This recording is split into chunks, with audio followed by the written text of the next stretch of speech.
All right, guys, I'm really excited today because I get to announce a brand new partnership that I have with Titan Nutrition.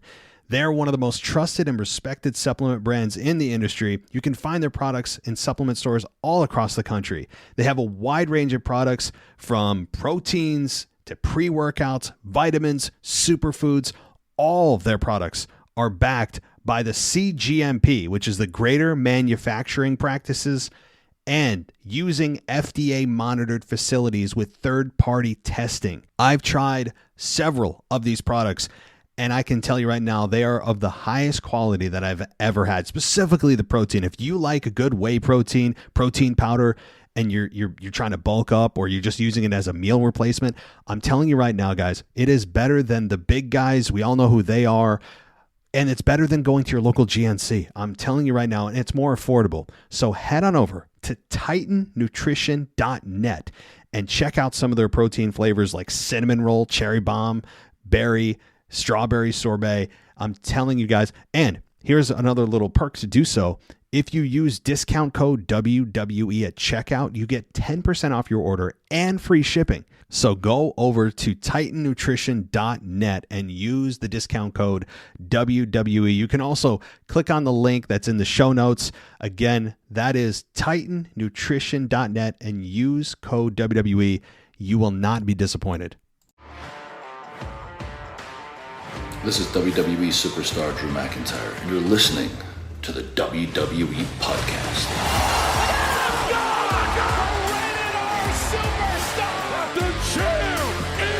The one that everybody wants, me. Becky Lynch is going to WrestleMania. Claymore! Austin 316 says I just whipped your ass. This is my iron. You're going to acknowledge me. Alrighty, let's get to part 2 of this mailbag. I hope you guys are ready for this. We're going to get to the voicemails right now. WWE Podcast World, this is DJ Kuzmo back at it again on your Mailbag show. Record you live on a Wednesday morning, on a snowy Wednesday morning. Oh my goodness, it's snowing outside on February 1st as I'm recording this for the Mailbag. And before we get to the Veer Mahan Report, 2 quick moment of silence. First, for the Cincinnati Bengals and a devastating loss that they had this past Saturday. And of course, number 2, Sami Zayn being tossed out of the bloodline. But first, the first moment of silence for the Cincinnati Bengals. And just to see what transpired at the AFC Championship game this past weekend, as the Cincinnati Bengals are not going back to the Super Bowl.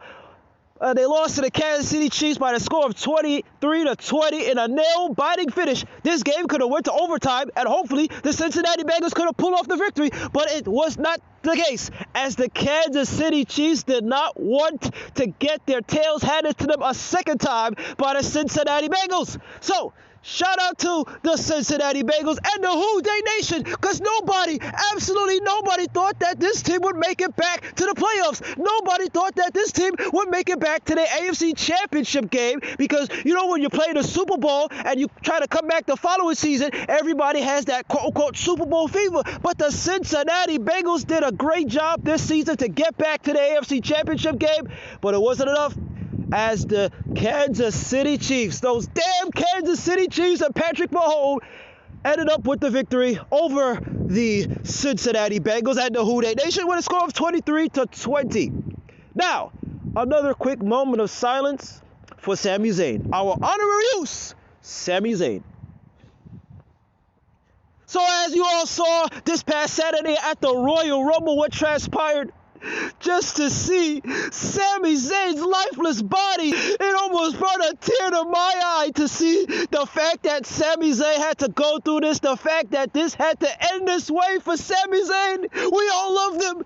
Oh my goodness, the OC chants and the Sami Zayn chants, and he's our honorary use. But to see this, oh my goodness, I tried my best to fight my emotions to see this, and it was so hard just to rewatch it. It was so hard to watch live at the Royal Rumble. Oh my goodness, Sami Zayn moment of silence, as always, continuing for Sami Zayn. I don't know what's next for him, but it seems like him and Jey Uso are probably going to have their own little thing because Jey Uso is out.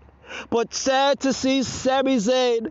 Sami Zayn, our honorary Uso, you will forever be Mr. Usi, the doctor of Usiness. Sami Zayn, Sami Uso, we thank you for all of the great moments that you had with the Bloodline, because you always wanted to be a part of the Bloodline, even from day one. But now to see that you're no longer there, we will miss you, Sami Zayn. But I know that you have a big future right ahead of you, going against, hopefully, Roman Reigns at Elimination Chamber.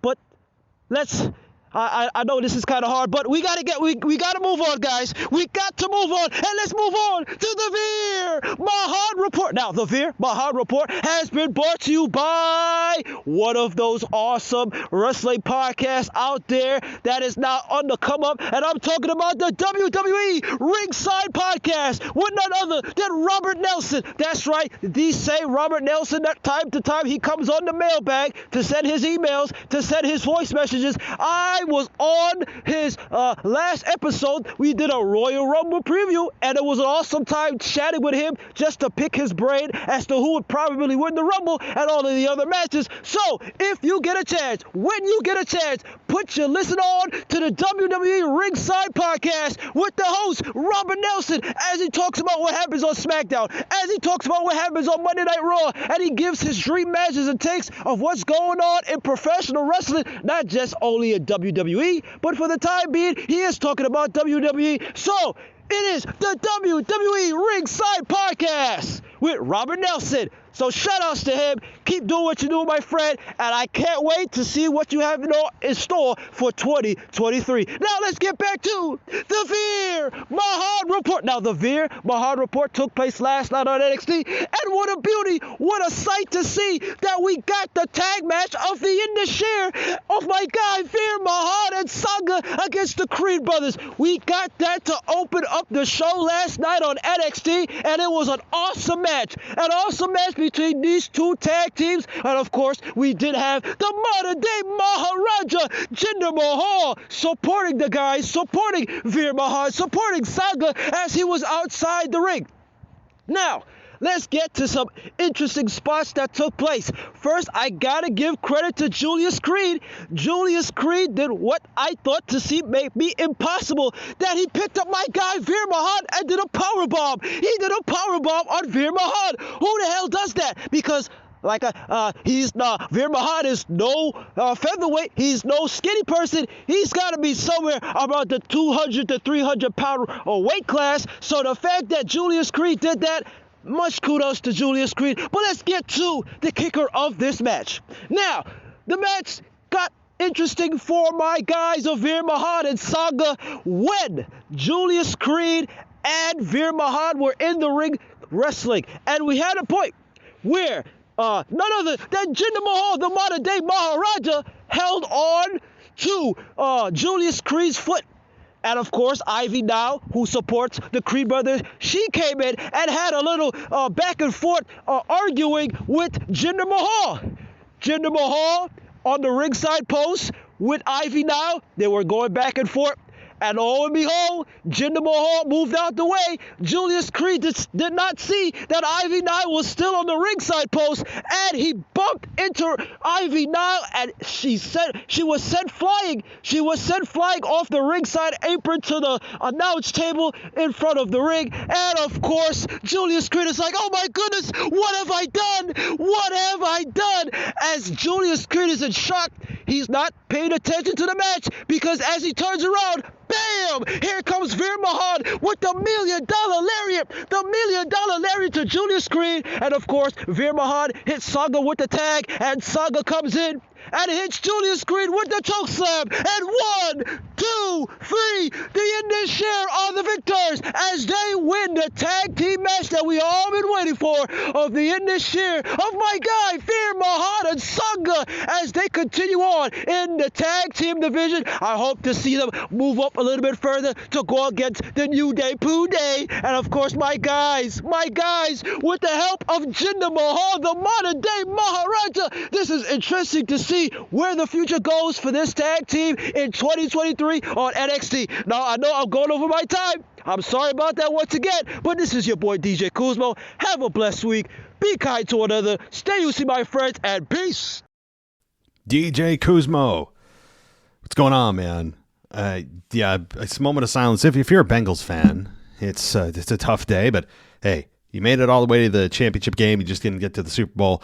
Chiefs were favored, Eagles were favored, and in the Super Bowl, it looks like that the Eagles are favored by about 1.5 to 2 points, and we will see if that changes. But yeah, I mean, at this point, we've got one game left in the NFL season. One, which is crazy, and then we're on to March Madness and then baseball following very close behind. So I'm a baseball fan myself, but so thank you for the Indashir and the Creed Brothers report. I did actually see that. I tried to make it a point of actually watching some of the highlights, which I will do sometime this week because I'm now interested in seeing and hearing. I've heard so much about the Creed Brothers. I've heard so much about the Indashir that I'm interested in actually seeing them in the ring.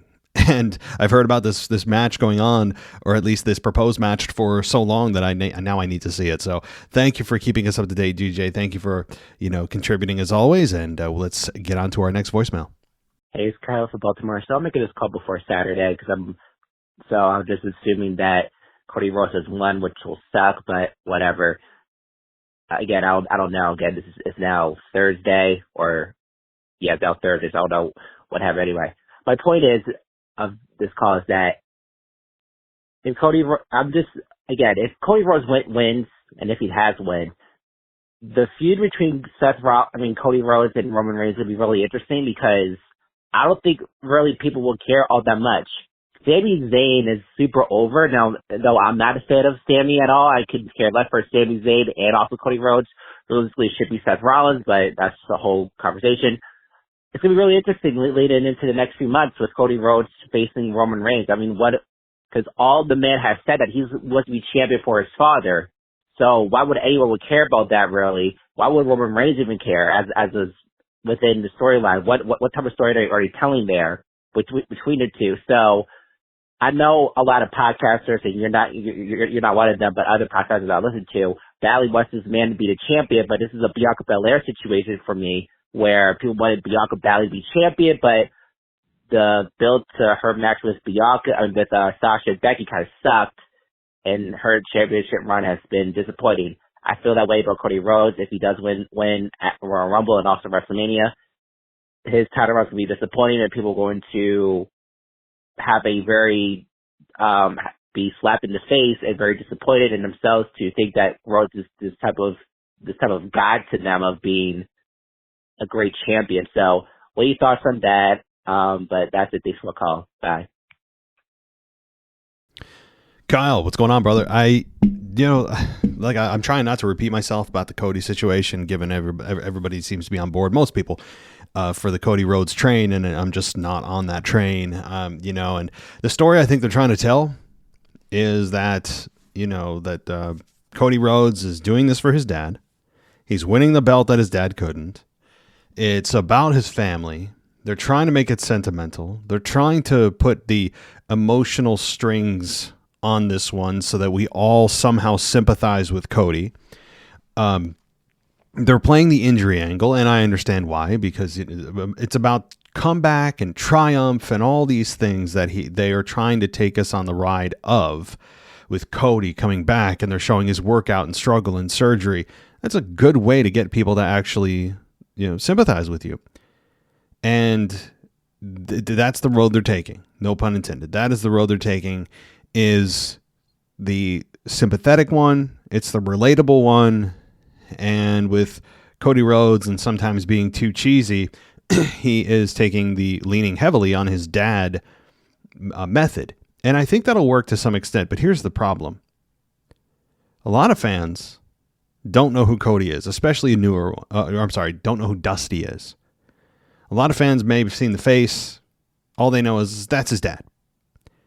And with the fan base getting younger, that means there's more time between Dusty and the new fans, which means that I don't think that part of the story is going to connect as deeply as they would hope if it was just Attitude Era fans that, and the ones that watched in the 80s, of course, and even earlier, that would understand who and what Dusty Rhodes meant to the business and the son of a plumber and all that, the promo. If, by the way, if you don't know, I don't mean this seriously, if you don't know or haven't seen the son of a plumber promo from Dusty Rhodes, go see it. I mean, it's a clinic on cutting a promo. It's not the only way to cut a promo, but it's one way and a good way to cut one to make it believable, feel authentic, and all the like. So that said, though, beyond that, all most fans probably know is, well, that's his dad. Imagine if my dad died and I was doing it for my dad. So what they're trying to do is put you in the shoes of Cody Rhodes and make it relatable. And I see right through it. I think other fans will start to see through it. And at this stage in your career, Cody, I just don't understand either. I don't care who it was, even if I liked Cody Rhodes as a babyface. I like Charlotte Flair. But I don't like when anyone leans too long on the legacy of their parents or grandparents. Move on. Blaze your own trail. And if this whole story, which it seems to be, outside of the injury thing, it seems to be centered a lot on Dusty Rhodes. That I'm doing this for my dad. I'm doing this for my family. I'm undeniable. Like, enough. Like, you know, he's leaning too much on his dad's legacy and the mention of his father at this point in his career. At this point in his career, he shouldn't even have to mention his dad at all. But again, they're playing the sympathy card. They're trying to pluck the emotional strings, if you will. And I see through it. And when I can see through what they're doing to a point where I'm not okay with it and it's just transparently obvious and cheesy and I feel like I'm being manipulated, I'm out. And this doesn't feel organic with Cody. Sami does. That's the difference. Now, the whole thing with, of course, Rhea Ripley and Bianca Belair, I really have no idea what they're going to do with Bianca Belair at WrestleMania. I have no idea. Very disappointed it's not Rhea Ripley. Shocked it's not Rhea Ripley. I've been calling for that match for months, and I was wrong. And I don't know why the change. Maybe they're looking on SmackDown saying, well, we can't do Ronda and Charlotte. Well, we can't do, Raquel Rodriguez and Charlotte. What are we going to do? Well, let's bring somebody over from Raw.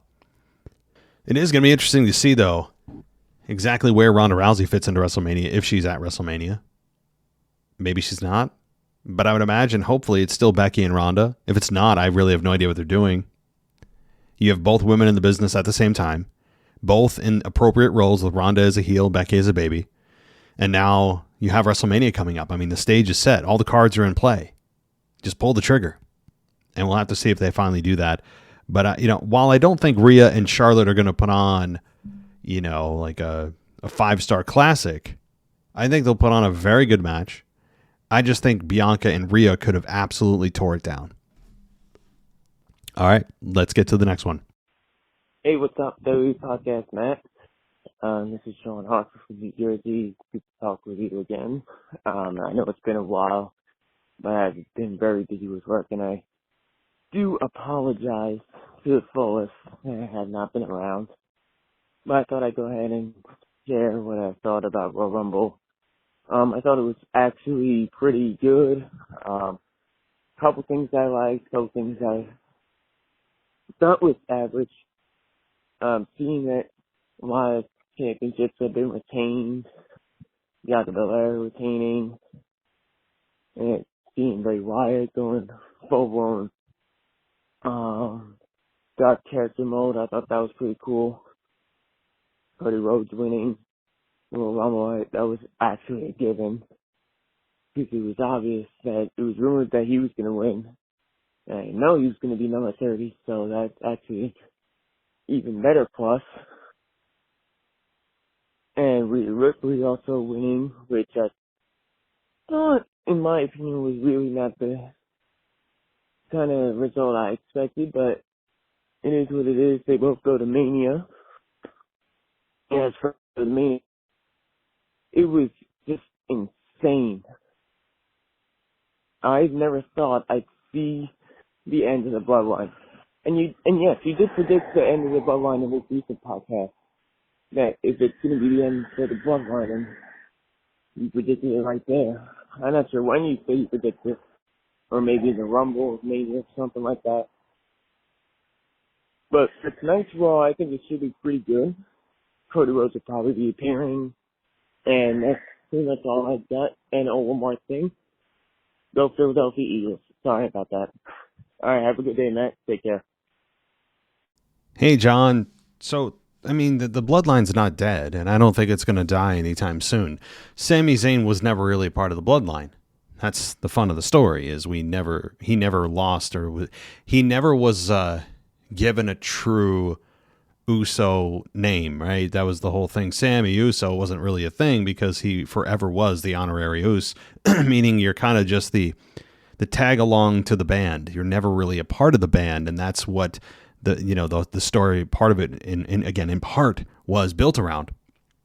But the bloodline, for all intents and purposes, is not dead. I know Jey Uso has some conflicting feelings, which we saw emotionally on his face, and done very well at the Rumble. Done very, very well. Jey Uso is an unsung hero here, and he, I think, will have conflict. As I said in my show last night, I don't think that he will even show his face until Chamber, in which case he will turn on Sami and fully join the bloodline again, which will create the Kevin and Sami versus the Usos for the tag team championships at WrestleMania. I'm still of that belief. I don't think that's the right thing to do, but it's not awful. It's just not, I think, a place where Sami should be, given how hot he is. So the bloodline, though, I think will live on. And the reason I think it'll live on is, and when I say live on, I mean past WrestleMania for several months, is because this is a group that doesn't come along very often. The type of group, the chemistry is there. A storyline like this that has been critically acclaimed by most is a rarity. It does not happen often, meaning they're generating a lot of cash and attention and clicks on this particular storyline because of this particular storyline. So when that happens, you don't want to just end it, right? You want to continue. Like, in other words, if the bloodline just breaks up, well, then what? Like, if they're all on the same show, what are they? If there's a draft after WrestleMania, and that's how they get split up, unless Paul Heyman does some magic work behind the scenes where nobody can be split from the bloodline, and if one member goes, they all go, kind of thing. Paul Heyman's done that before with the Usos, I believe. And again, what does the bloodline look like when they don't have title belts? Do they turn babyface? Well, what are their promos like? What does Roman say when he loses the belt as part of the bloodline? These are things that I want to see. So I don't. My whole point about this is they have not killed the bloodline, and I don't think they're going to kill it the way that we envision groups imploding yet. We've got, I think, another 6 to 12 months, believe it or not, my opinion. All right. Thank you, John. Hope all's well. And next up. Hey, Matt. It's Brad in Florida. I hope you're doing good. So I listened to you and Anthony on the podcast about the Cody Sami Zayn situation. I could not agree more with both of you that it just doesn't seem like it's the right time for Cody. I mean, I really like Cody a lot, but the idea that he's going to just come in at number 30 in the Royal Rumble, win it, and just beat Roman at WrestleMania, it just doesn't work for me. Number one, I'm not really ready for Roman's run to end, nor do I think it should end yet, or maybe at all. But regardless, I don't think Roman's run is ready to end yet. I mean, I think you have to have more adversity to this story if you're going to tell the Cody story. I don't think it could just be as simple as wins the Royal Rumble, 2 months later, he's the undisputed champion. I mean, what I would do if I was Triple H is I would actually have Cody lose at WrestleMania to Roman. I would have, him lose in a nefarious way with maybe him getting screwed out of it by Paul Heyman or the Usos or Solo or whatever. But I would have him lose, and then I would have a story about his climb to get back to that point that he was at. Maybe he wins Money in the Bank and then wins it at SummerSlam or something like that. I don't think WrestleMania is the right time to take this all away from Roman and the bloodline and have that completely fizzle out and, have Roman doing, whatever he's going to do. Just don't like it. I think Sami Zayn was the right move for the main event of WrestleMania. And I also don't like the idea that the WrestleMania posters are now promoting Roman versus Cody, because now if Sami's at Elimination Chamber facing Roman, what's going to happen. It's over. You might as well not even watch it. So that's just my point. Sami was the right opponent. It's, I love Cody again, but it's kind of unfortunate the circumstances that they're in. And I think they have to find a super creative way to get out of it, or not just hand it to Cody. I also think there was something to Damian Priest saying, you came in at 30, what did you really do?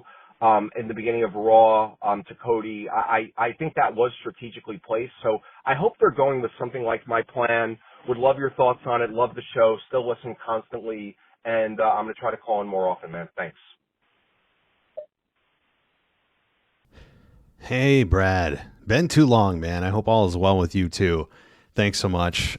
So you made me think about a few things while I was listening. Number one, the assumption that Cody Rhodes is going to just walk into WrestleMania and win is on the minds of a lot of fans. I still don't believe that he will, but I absolutely could see the case where he would. There's a case to be made for it. If the fans get behind him, they continue to stay behind him, I think that they might do it, on top of the fact that Cody kind of checks the boxes of someone you would want to win the belt. What do I mean by that? You have a younger star. He's still younger. He's not old. He's in the prime of his career, but it's going to be, this win would be and should be awarded to somebody that they can build off of, somebody that they could use this win to launch their career in WWE, or relaunch it in Cody's case. He's a good talker. He's really good in the ring.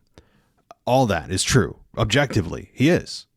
I mean, even if you don't like him, like I don't, I recognize the facts. I recognize that he is a talented individual, albeit he's just miscast for me. To me, he's like Roman Reigns of 2015. I see a great heel in him. I would never want him fired. I would never advocate for him being fired by WWE. He's an amazing talent. I just think his skills are being used in the wrong way.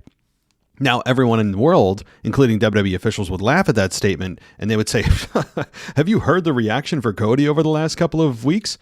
And I would say, yeah, I have. But the fans haven't got a chance to really learn about him yet, especially if you're new to him. And he just waltzed in here, was awarded number 30.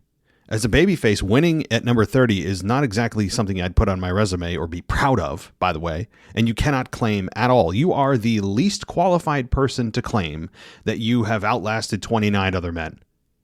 I mean, it's a preposterous claim to begin with, unless you're number 1 or number 2. But it's the most preposterous, most ridiculous when you are number 30. It doesn't get any more ridiculous to state it than when you're number 30. It's laughable, embarrassing, and honestly insulting to fans' intelligence when they say that crap. I don't care if it's men or women, or if it's somebody I like or don't like. Now, what I wanted to get back to was that made me really, really think is, yes, I don't think Cody's going to win. And you could absolutely, Brad, tell that story of him coming back, really struggling, going through a massive defeat, only to pick himself back up from rock bottom, no pun intended, and then climb back into the title picture around SummerSlam or something like that. Sure, like, take me on that journey. But for him to just waltz in here, be number 30, instantly go to the main event of WrestleMania, I don't know how fans are supporting this. I really don't. I don't understand it. You know, you talk about privileged spots. You talk about being handed something. I'm sorry, in the eyes of WWE fans, he was handed this. Now, Cody may say, I've worked and scratched and clawed. Yeah, sure you have in your life. But again, there are two worlds. There is if you're Cody, there is your experience, which is how long or however long you've been wrestling, 15 years or more in professional wrestling. And then there's the WWE fans' opinion of how long you've been here, which is a cup of coffee. And, you know, again, I understand his history, but here's the most interesting part. Here's the most interesting part that made me really think. What if Cody Rhodes goes to WrestleMania? There's no Rock, there's no Austin facing Roman. It's just straight up, as you mentioned, if they're already printing the marketing materials and posters and they're spending money, a lot of money on the advertising to put on sides of trucks and, put in Times Square on, the billboards, this is set in stone. Nothing is changing. It's Cody versus Roman, period. And I honestly don't even like how he announced it. And it's not Cody specifically. It's when they all do this, that means that for 1,000% guarantee, no matter what happens at the Chamber, he's not losing the belt because he chose Roman. He didn't choose the championship. Now, the championship was not an option because there's only one for him to choose. But when they go right to the person they want to face, it takes all the guesswork and all the fun out of what could happen at Chamber if there's a title match, or really what can happen on SmackDown or Raw, for that matter. It takes all the guesswork and all the fun out of it. It has sucked the life out of the possibility of Sami Zayn winning the championship or anyone winning the championship. You honestly might as well just add 60 days to his current reign at the bare minimum. I hate that. Don't announce the person like Rhea announcing Charlotte. No, don't do that. You announce the championship that you want to chase. The person is a byproduct of the championship. You announce the championship so it leaves the possibility open of who you could face. People are saying, oh, well, Charlotte's the current champion. Rhea and Charlotte would be fun, but what if so-and-so won it and now it's Rhea versus that person? Because in reality, when you win the Rumble, you don't win an opportunity at someone. You win an opportunity at a championship. So when you advertise the person, you've given your hand, you've shown your hand that person's carrying the belt to WrestleMania. I hate it. It renders the Elimination Chamber useless. So that's my rant. But I'm getting to it. I keep circling. I tiptoe around it. What if Cody Rhodes goes to WrestleMania and he wins the championship, beats Roman, but he turns heel in the process by cheating to win and beating Roman? He turns heel on the biggest heel. Would that turn Roman babyface? Very strong possibility. I think Cody Rhodes could do it. I think I see the great heel inside of him. And what if he low blows Roman? Foreign object on Roman. Roll up, pulling the tights. Does something nefarious. Beats Roman by hook or crook. Cheating to win. Turning heel. Essentially turning Roman Reigns babyface. And all of a sudden we're like, wait a minute. Roman's been carrying the belt for a while, but he didn't deserve to lose like that to a guy that won the privileged 30 spot. That's something no one's talking about. Brad, you make me think, brother. I'm not saying this is likely. I'm not saying it's possible, or I am saying it's possible, but I'm not saying it's likely. But it's something to definitely think about. Cody Rhodes turning heel. It's risky because you could have everyone just crap all over the match and boo everybody. But if they do it the right way, they lay it out the right way, and they really think about how to do it, and they plant the Easter eggs beforehand in promos and things like that, and just little things that happen over the next 6 weeks, they could do it. They really could do this. 7 weeks, 8 weeks, whatever it is. So, something to think about. Thank you, Brad. Let's get to our next one. What up, WWE Podcast? Mr. Rocky T here from Houston, Texas, checking in once again. Mr. Matt, I just wanted to say again, I had a really good time doing the Royal Rumble review with you. Man, we talked for over 2 hours. It didn't even feel like the time flew. Again, just total blast. Can't wait to do it again.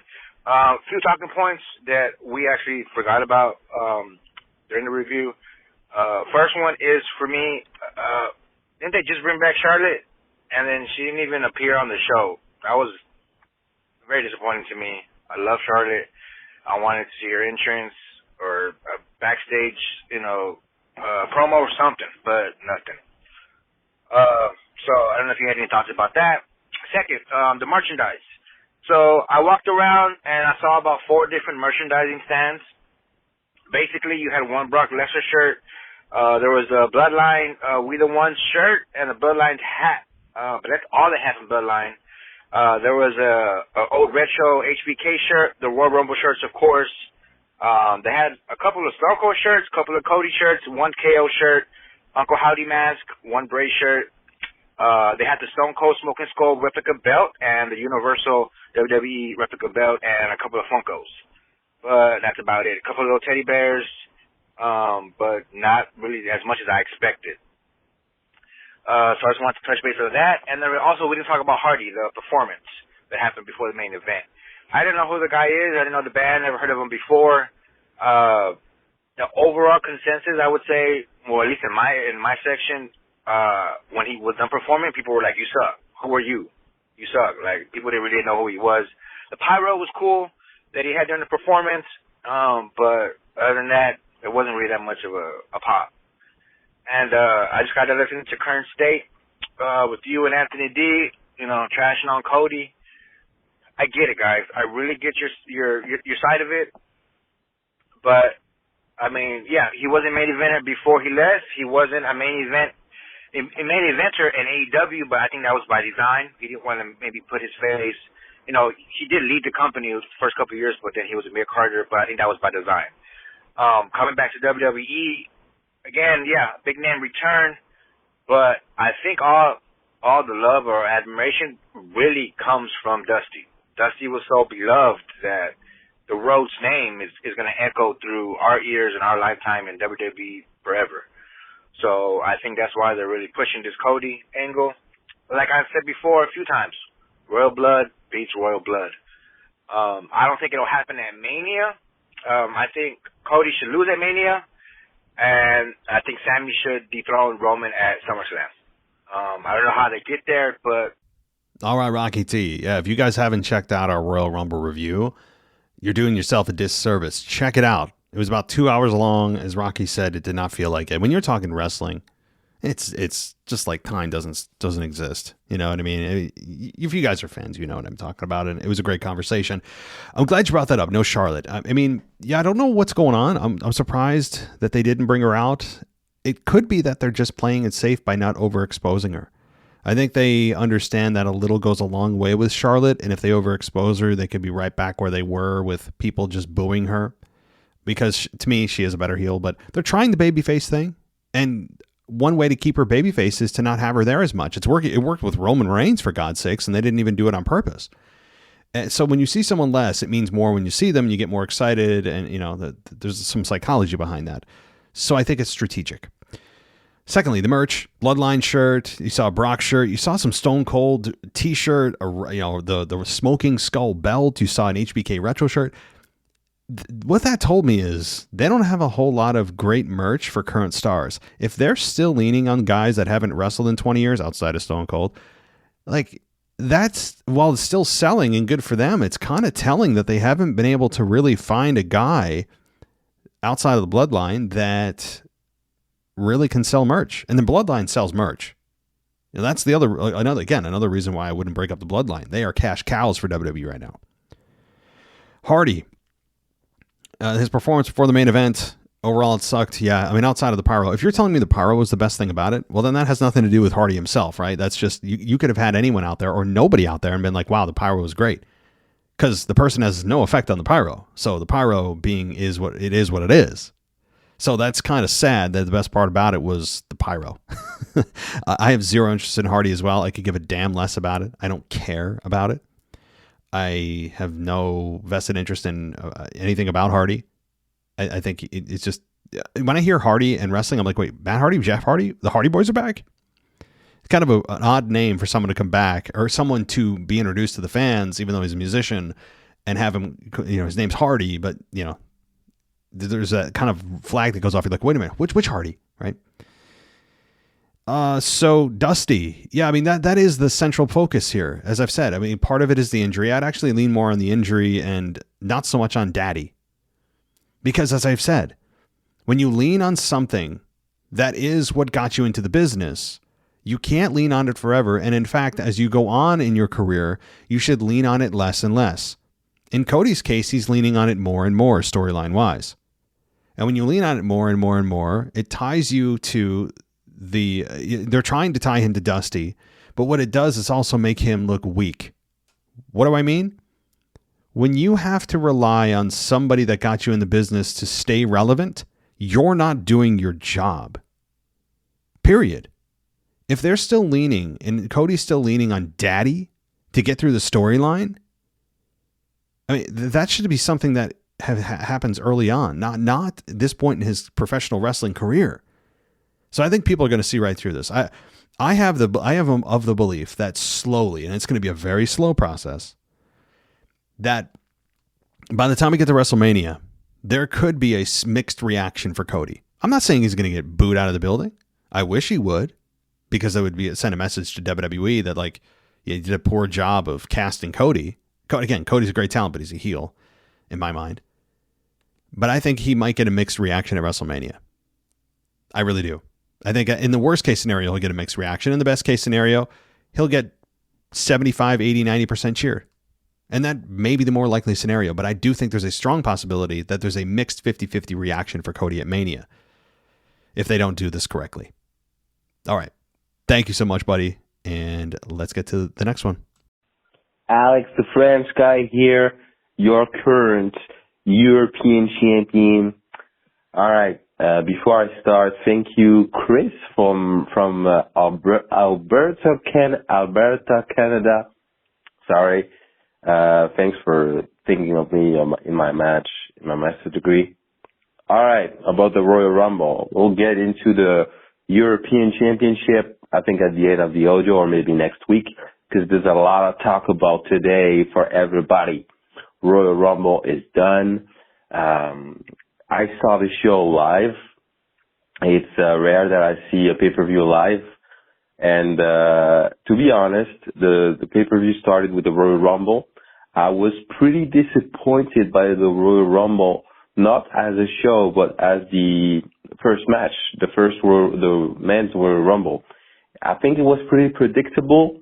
All right, Cody Rhodes won. It's all right, okay. Not too much storyline about here. Gunther is a badass. We all know it. We all know the Bobby Lashley feud. We all know the Judgment Day versus Edge feud, which is kind of boring, honestly. I don't like this feud at all now. Edge is coming back again and again to say to the Judgment Day that it's over and everything. I don't like that. Cody Rhodes winning, it's cool, but he's not going to win the WrestleMania. We all know it. We all know it. As much as I want to, he doesn't win at WrestleMania. I don't think it's logical either way. As big as a star it is, he doesn't fit the bill as Roman Reigns is. And for the main event, after the main event, the Sami Uso ejection of the bloodline, that was awesome. That was Shakespeare stuff, man. That was theater. That was a scene that even some movie doesn't provide. I mark my words on this. This was brilliantly done. And I think that even like on a improvisation note, everybody were so good. From Roman Reigns beating the hell out of Kevin Owens, from Jey Uso between Sami and Roman Reigns, that was lit. Everything in the scene was lit. This is Shakespeare stuff. This is highlight of WWE. This is high written stuff. This is awesome. And I think my audio is about to end. Thank you guys. See you next week. Hey, Alex. Good to hear from you. I'm glad you were so high on that. That's a great way to put it. Yeah, it was. I don't know if Shakespeare is a accurate description. I mean, only because Shakespeare is regarded as one of the greatest of all time. But I totally understand your analogy. Get it. Totally understand. And I agree with you. It was maybe one of the best acted segments WWE has had in years.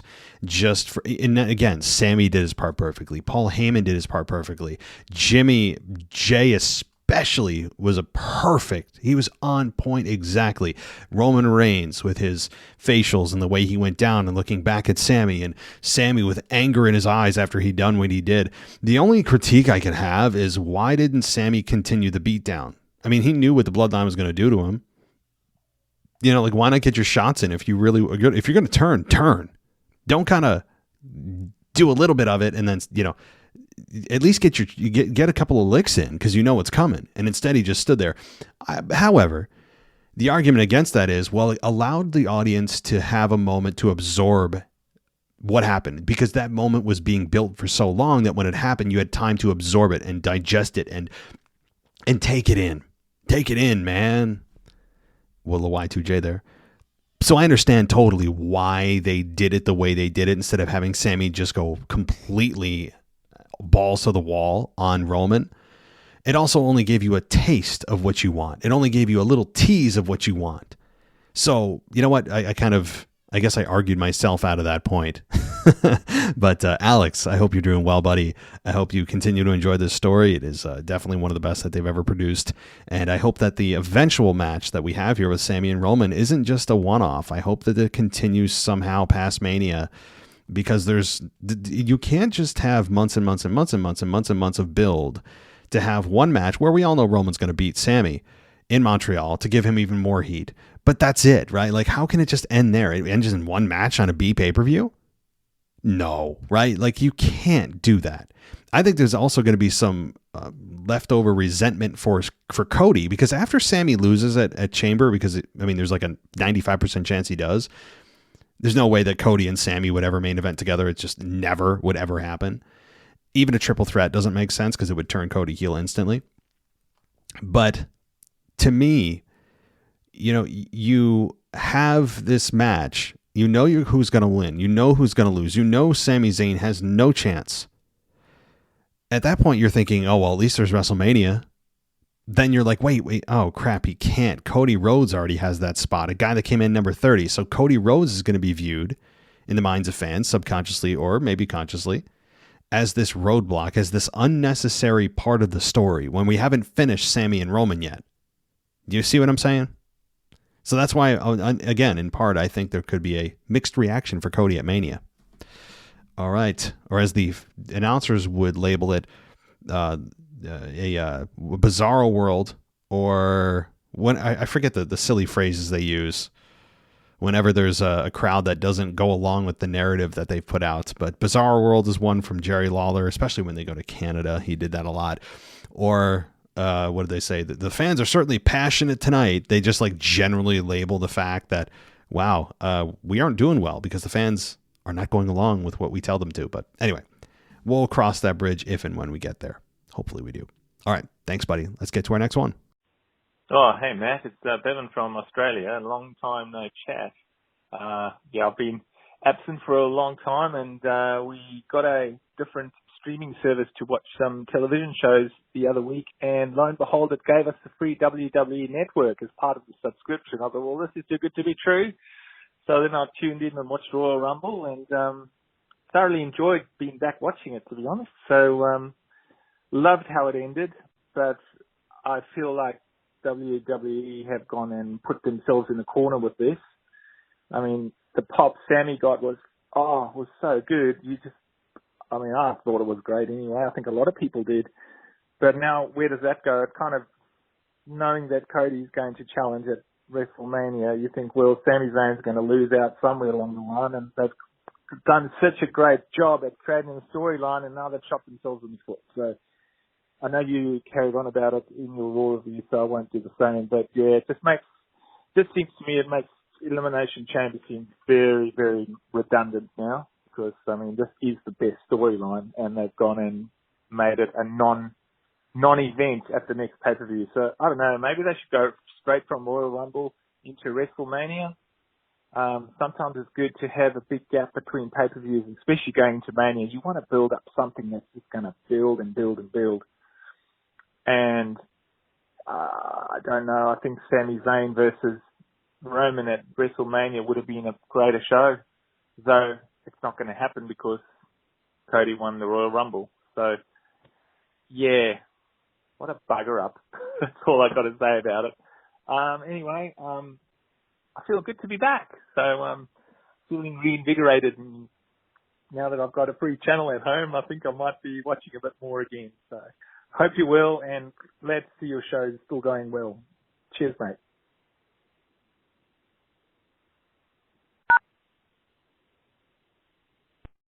There's a voice I haven't heard in too long. Bevan, I hope you're doing well over there in Australia. Boy, with the Cody thing, this, and guys, I apologize if I'm repeating myself, because everyone seems to want to talk about Cody and Sami, and rightfully so. So I'm trying not to repeat myself. So if some of you are like, didn't he already just say that? Well, I'm trying to also spin it so it sounds like I'm not saying the same things. So I'm like trying to fool you guys and manipulate you. Like, Like, wait a minute, he didn't say that, but it's kind of similar. So here I go again. All right, let's see if I can fool you guys. But I'm not being and no disrespect to you, Bevan, because if you're towards the end of the mailbag, more than likely the topics you bring up have been brought up before. That said, one thing I want to emphasize is that, again, they, as we all know, have built the story of Sami versus Roman that we all knew was coming for a very long time. And not only do they put it on a B pay-per-view, but they make the outcome beyond a foregone conclusion. It's not that, predictable, wrestling fans complaining about predictability. I have said it before, I'll say it again. Predictability is 1,000% okay if it's the right thing to do. And only time tells if it's the right thing to do, because in the moment you don't know until you have follow-up and the ultimate blow-off, and then you look back and you can make the conclusion.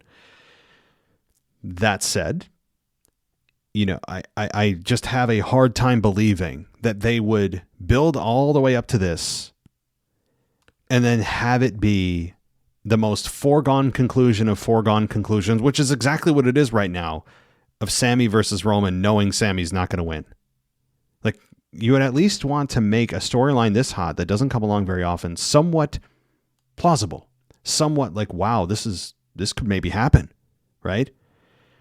So that said, what's going to really suck, to put it bluntly, is after Sami is dispatched and maybe the Usos and Kevin and Sami, they get into the tag title match. And even if they beat the Usos, to me, it's not enough. What's going to be really a pain in the neck to go through is a brand new storyline with Roman, right? Like, Cody and Roman have nothing to go on. There's no history. They have to start from scratch. So from Roman going to this deep, invested story, one that everybody generally is invested in emotionally, to just Cody, all of a sudden you're like, oh, now we got to start from scratch. So we got to somehow care about this. I don't think they will, especially if Roman cheats to beat Sami. They're going to want to see Sami get retribution. They're going to want to see Sami fight his way back. They're not going to want to see him get revenge on Jay or Jimmy. They want the man, right? WWE has booked themselves into something very, very tough to get out of. And maybe there's a simple solution out of this. I don't think there is, because I think they're underestimating the connection that fans are going to have for Sami and how angry they're going to be and wanting to see Sami get revenge on Roman, which would make total sense at WrestleMania, except for the fact that, oh wait, Cody out of nowhere is now the main event.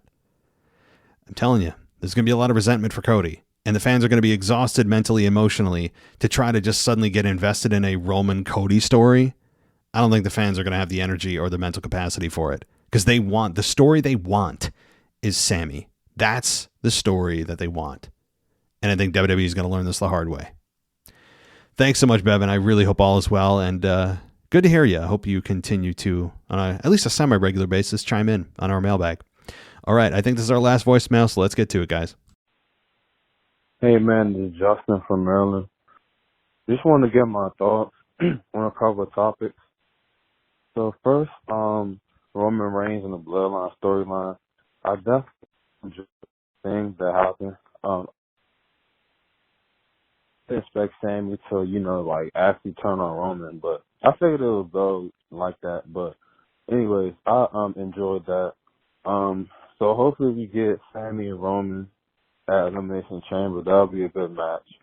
I'm kind of disappointed that Cody won the Royal Rumble, because it looks like Seth is going to go against Logan Paul.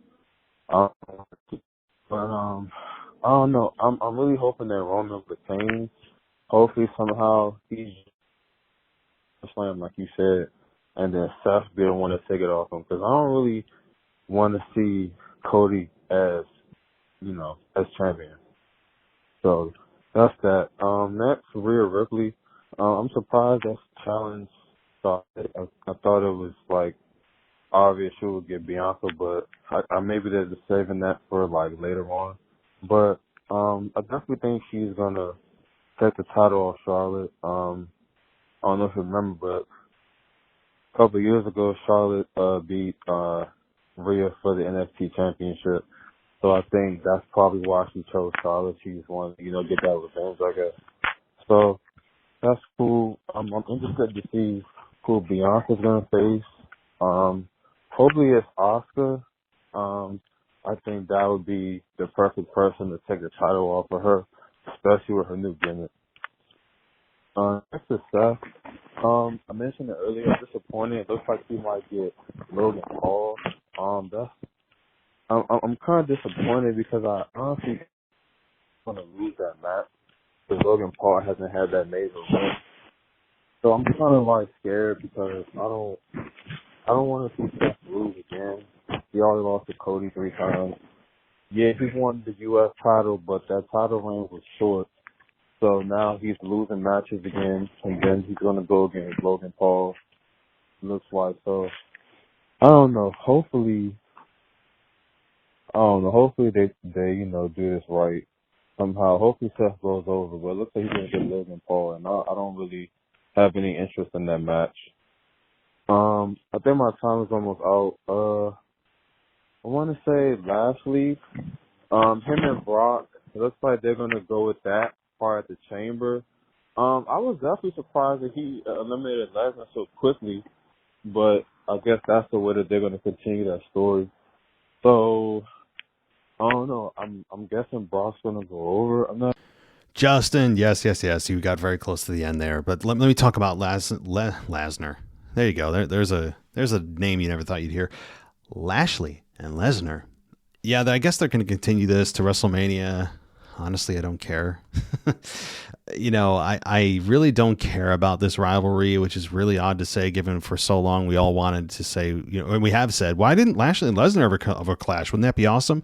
And then Lesnar and Lashley randomly clash with absolutely no reason whatsoever. Lashley gets destroyed by returning Brock. Brock doesn't explain why the hell he's here other than he said like, "Hello, Bobby," and then he F5'd him, and we're all supposed to cheer. I don't buy it.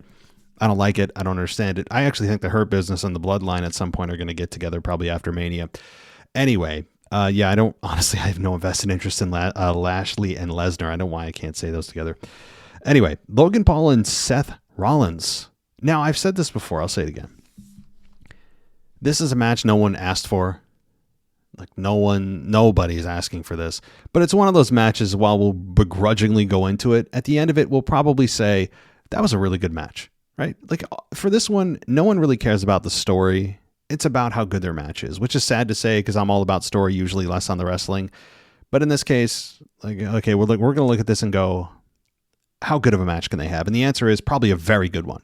So I think that's the expectation we should have, not the fact, and try not to focus on the fact that Seth Rollins is basically being put in there with a YouTube star for WrestleMania.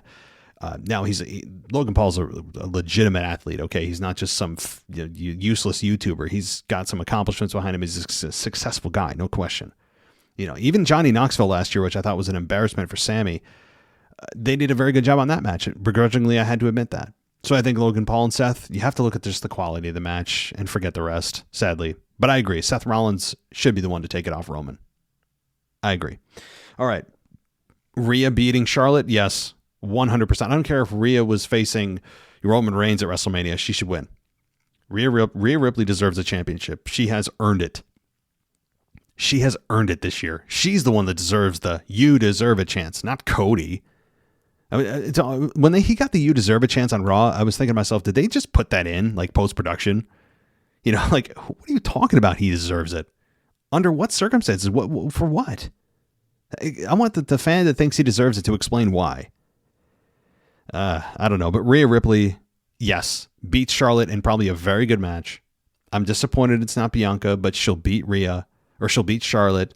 And maybe they just want Bianca to go on an even longer run, which is why they didn't have her face Bianca. And they're saving that for SummerSlam. That's fine, I guess. But eventually you have to get there. I'm disappointed because I really want to see those two. But yeah, sure. I mean, given the symmetry and the poetry of Charlotte becoming NXT champion a few years back, yes, I'm fine with that. You hope Roman retains at WrestleMania? So do I. 1,000,000%. Now, let's see. Oh, the Sami and Roman, when you opened your voicemail, you said that you hope Sami and Roman have a good match at Chamber. And I do too. I think everyone does. And I think everyone believes that they will. Very good match. But it should be more than that. Our expectations as fans for being invested this long shouldn't be, boy, I hope they have a good match. No. No. That's what you say about matches that are just randomly thrown on Raw. You say, well, I'm not invested in this, but I hope they can have a good match. That's not what you say, and that's not what our expectations should be as fans. With Sami Roman, that's been building for a better part of a year, is, well, I hope they have a good match. Sadly, it may be our expectation, given that the outcome is so predictable it's disgusting because of Cody at Mania. But our expectation for this should be, boy, I hope they take us on a ride. I hope that it doesn't end here. I hope somehow Sami and Roman Reigns get to Mania together where Sami can beat Roman. You know, like, I know it's not going to happen. There's a lot of reasons why it's not going to happen that way. But our expectations shouldn't be, dissolved into, boy, I hope they have a good match. You know, I get what you're saying. Totally agree. But the expectation at this point is way more than that. So thank you so much, Justin. Always great to close the show with you. Great to hear everyone's voices, returning voices, new voices. It's always just a great time. And again, an hour of voicemails, an hour of email. That's why I had to split this into 2 shows. Thank you, everybody, for listening. You guys can catch me ad-free at patreon.com/WWE podcast. You can also get us ad-free at Apple Podcast for $2.99 a month. Click that ad-free button right on Apple Podcast, or $30 for a year, which gives you 2 months for free. WWEpodcast.com. You can also, for $3 a month, get an ad-free experience if you go to WWEpodcast.com and go VIP on our website. Or you guys want to really help out the show, our brand new sponsor, TitanNutrition.net, a place you can get all of your supplements, proteins, energy, workout supplements, post-workout. They sent me some samples, guys. I was very impressed. Affordable, but it can even be more affordable for you when you use the discount code WWE at checkout. It gives you 10% off and free shipping on all of your orders. Not just an item, your entire order. So use code WWE at checkout. Get yourself 10% off and free shipping. Head on over to TitanNutrition.net if you really want to help out the show. So thank you so much, everybody. I really appreciate it. And as always, I'll talk to you next time. Thanks for listening to the WWE Podcast. Don't forget to subscribe on your favorite podcast app so you don't miss a show, or head to WWEpodcast.com. And for all of these shows ad-free, head over to patreon.com/WWE Podcast. Until then, we'll see you next time.